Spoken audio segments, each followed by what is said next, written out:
Boa noite, galera. Aqui é o Beto Caetano no canal Dia de Galo. Ontem, galera, tive uns problemas técnicos aqui na minha residência, né? Faltou internet, faltou energia elétrica, houve uma manutenção nas vias elétricas, nos postes elétricos aqui próximo à residência. Acabou que não deu para fazer o pós-jogo do Galo e Ceará, né? Mas é só uma justificativa para vocês que acompanham o canal, que a gente tá sempre empenhado a fazer o melhor, mas infelizmente ontem teve esse imprevisto. Mas falando de coisa boa agora, vamos falar lá do Recanto das Mangueiras, meu irmão Vanderlei, para atender você no final de semana excepcional com a sua família, com seus amigos, com tudo de bom para você, com espaço para aluguel para aniversário, casamento, batizado, tudo de melhor para você, com espaço com churrasqueira, sauna, piscina, grande área de lazer para você e para sua família passar um final de semana. É só procurar o Vanderlei no 319873-25692. Beleza? Vamos lá falar daquele fatídica classificação do Atlético na quarta-feira. Um dos piores jogos que eu vi da minha vida do Atlético. O Atlético sem vontade, sem alma, sem participação dos jogadores, uma má vontade danada. Parece que está cansado, que tinha descarregado 50 caminhões de tijolo durante o dia e foi jogar de noite. Muito mal escalado, mal definido, uma coisa horrível no sábado. Achou um gol aos 44 minutos do segundo tempo, com o único chute que o Atlético deu no gol do Ceará em 100 minutos de jogo, e fez o gol e acabou se classificando com o Everson defendendo 2 pênaltis na disputa por pênaltis, e vamos para as oitavas de final da Copa do Brasil, graças à vontade dos deuses do futebol e do Everson, que durante o jogo também fez 3 defesas milagrosas e salvou nos pênaltis, pegando 2 pênaltis. Até quando, né? Até quando vamos depender do Everson para estar nos limpando a cara? Mas falando do jogo, o Baba, péssima escalação, perdido, muito perdido. O elenco já não entrega para ele depois daquela declaração que ele deu, falando que faltava vontade de alguns jogadores. O elenco já não corre para ele. Gente, aí vocês podem falar, o elenco não corre para ele, Beto, mas no jogo contra o Cruzeiro, correram, entregaram. Gente, o jogo do Cruzeiro era um jogo diferente. Pelo que houve na final do Campeonato Mineiro, pancadarias, provocações, a eliminação da Copa do Brasil do ano passado. Então, alguns jogadores do Atlético estavam com rusgas com jogadores do Cruzeiro e se empenharam muito com aquele clássico e ganharam o jogo por 3-1. Ponto fora da curva.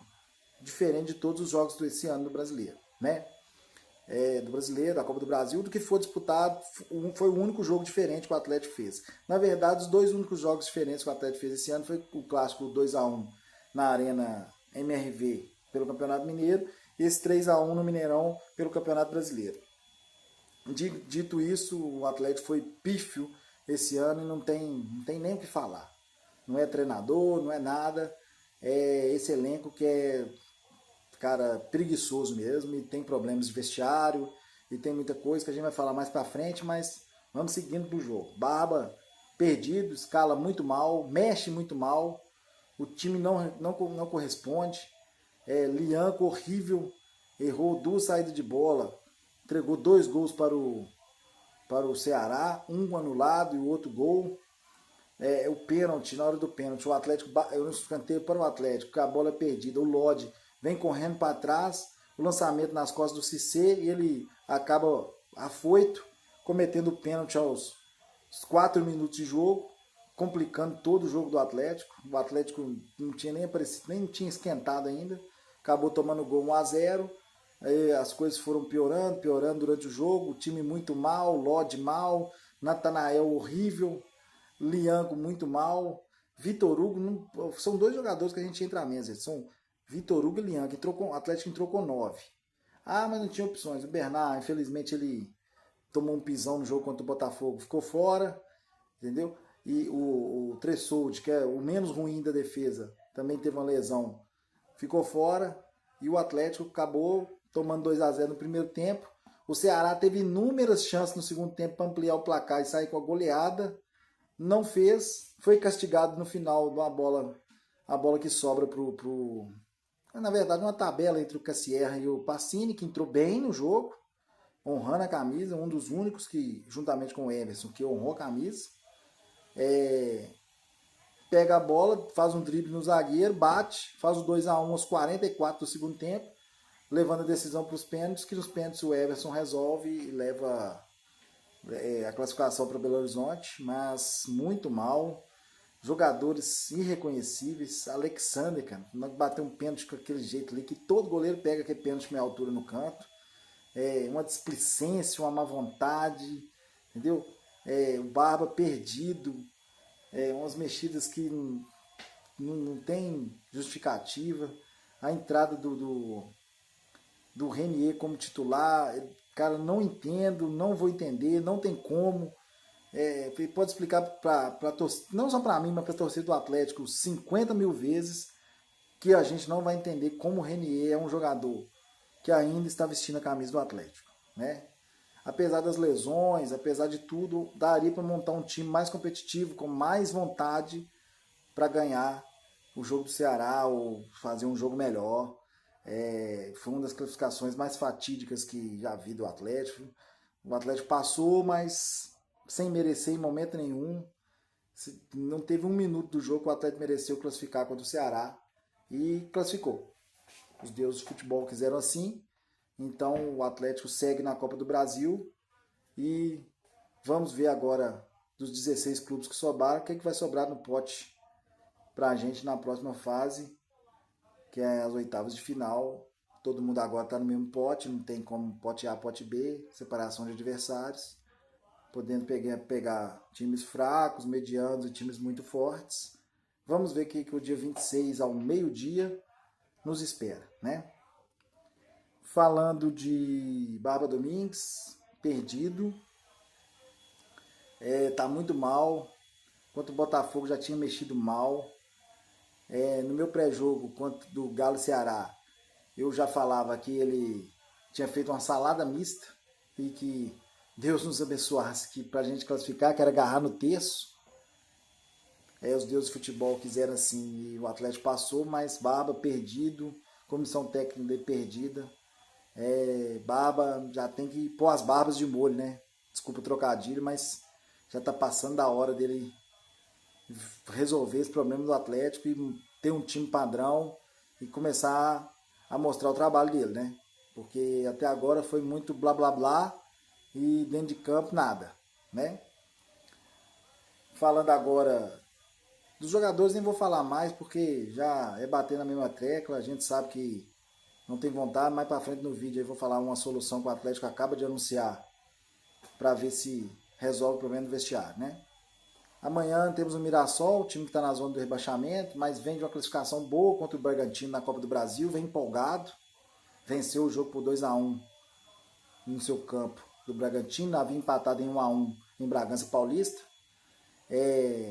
Vem trazendo seu time para Belo Horizonte para tentar encarar o Atlético aqui, que não é muito difícil também, né? Vai tentar levar algum ponto para Mirassol. O Atlético amanhã tem um retorno do Tressoldes, né? Treinou hoje, foi liberado pelo departamento médico. Bernat também foi liberado pelo departamento médico. Deve reforçar o time voltando à titularidade. Vitor Hugo ainda não foi liberado, está em transição. Então nem vou arriscar uma escalação aqui, porque deve ter o retorno do Maicon. Mas o Barba, na cabeça deles, só ele entende, então não sabemos qual o melhor time que ele vai escalar. Acho que Cassierra ainda tem vaga, Maicon, Alan Franco, que nunca sai, Lodge, Tressoldi, Everson. O resto a gente não sabe se é Natanael, se é Preciado, se é Alan Franco pela direita. A gente não sabe, né? Como que ele vai escalar o time.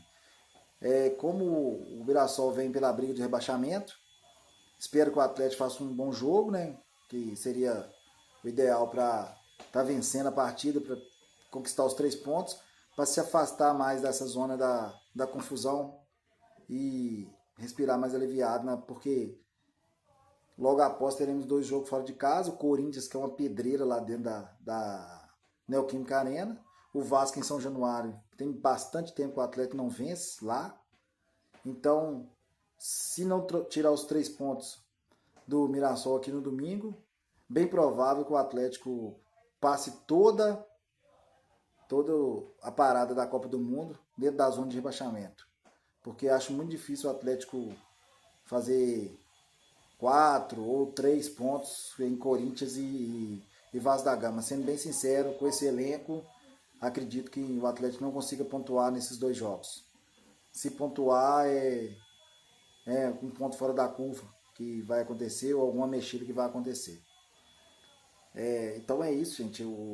É um jogo importantíssimo para o Mirassol mesmo, fazer os 3 pontos, fazer os 21 pontos, distanciar da zona de rebaixamento e tentar fazer algum ponto com Corinthians e Vasco da Gama, que são fora de casa, para colocar uma distância da zona de rebaixamento. Porque eu falo de zona de rebaixamento porque a briga do Atlético realmente dentro do Campeonato Brasileiro, até o momento, antes da parada da Copa, é pela briga do rebaixamento.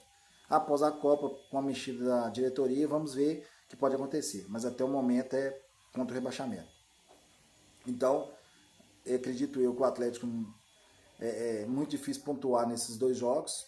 Pode conseguir 1 ou 2 pontos, mas não acredito que vença o jogo do Vasco ou Corinthians, a não ser que aconteça algo fora da curva, como eu disse. E agora eu vou falar do novo gerente de futebol do Atlético, né, que vem como gestor de futebol, gerente de futebol, Guilherme Castro Alves, né, que foi o centroavante do Atlético de 99 até 2002, artilheiro nato, 139 gols em 240 jogos, um dos maiores jogadores artilheiros dentro da área que eu vi jogar com a camisa do Atlético. Me fez muito feliz na arquibancada do Mineirão. Muitas vezes comemorei gols de Guilherme, né? Tem algumas manchas na história dele com a torcida do Atlético, alguns confrontos diretos, mas isso não me cabe. Para mim é um ídolo meu, que me fez muito feliz na década de 90, para virada do ano 2000. Aquele timaço de 2001 que eu fui em todos os jogos do Mineirão naquela campanha, aquela chuva de São Caetano, nos tirou o título brasileiro, porque era o favorito ao título, né? Era o melhor time. Mas infelizmente são coisas do futebol que acontecem, tá? Mas ele vem para ser o gestor do vestiário, para botar a água na fervura, para acalmar os ânimos dentro do vestiário do Atlético e para acertar as coisas e ser o elo entre o vestiário e a direção do Atlético. Seu elo entre o vestiário e o Pedro Daniel / Paulo Brax, que não sei até quando vai ficar com a entrada do Guilherme. Paulo Brax possa ser o cara das negociações, o Guilherme mais um gestor de grupo, não sei, o Pedro Daniel está ali por trás, mas acredito que a corda apertou para o lado do Brax com a chegada do Guilherme, porque o Guilherme vai ser o cara que vai tentar acalmar esse vestiário. Por conhecer o Atlético, por ser ídolo da torcida, por ter jogado aqui muitos anos, por conhecer o clube, por conhecer a cidade, para ele chegar e ser esse grande elo que vai acalmar o vestiário do Atlético, que vai chegar no Barba, que tentar unificar depois das declarações do Barba, depois de tudo que aconteceu, ele chegar e pôr água na fervura, pôr os pingos nos is, saber quem realmente quer, quem realmente não quer. Ele é boleiro, ele é da área, ele entende de vestiário. Sucesso, Guilherme, que tudo dê certo. Como você foi artilheiro dentro dos gramados, que você seja artilheiro também como gestor de futebol e que faça o trabalho unindo esse vestiário e que nos dê muita alegria, né? Então, aquele abraço para vocês, ótima noite. Hoje o vídeo saiu um pouco mais tarde, tive alguns compromissos, então tive que lançar o vídeo um pouco mais tarde, mas conto com o like de vocês, conto com o apoio de vocês e que Deus abençoe, fiquem com Deus e grande final de semana, ótima noite de sexta-feira, ótimo sábado, ótimo domingo e que Deus nos abençoe.